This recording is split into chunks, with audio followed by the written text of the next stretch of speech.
म्हणजे आता ज्या एखाद्या तरुणाने विचारलं की मी शालेय शिक्षण घेतलंय, मी ग्रॅज्युएट झालोय, हे सगळं करून झाल्यानंतर सुद्धा मला जर का जॉब मिळणार नसेल तर मी घेतलं 21 वर्षापर्यंत शिक्षण, त्याचा उपयोग काय, त्याचा ROI आपण जे म्हणतो रिटर्न ऑन इन्व्हेस्टमेंट, तो काय आहे.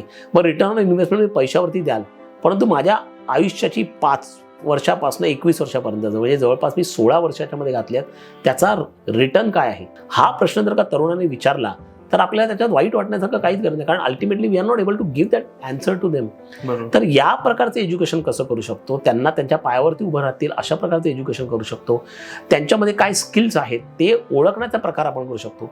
शाळांमध्ये दुर्दैवाने आपण मुलांना केवळ 5-6 सब्जेक्ट शिकवतो, म्हणजे गणित, विज्ञान, समाजशास्त्र आणि भाषा या गोष्टी शिकवतो, आणि त्याच्यातनं आपण निवड करतो की तुला 90% मार्क मिळाले म्हणून तू चांगला, मला 70% मार्क मिळाले म्हणून मी नाही चांगला.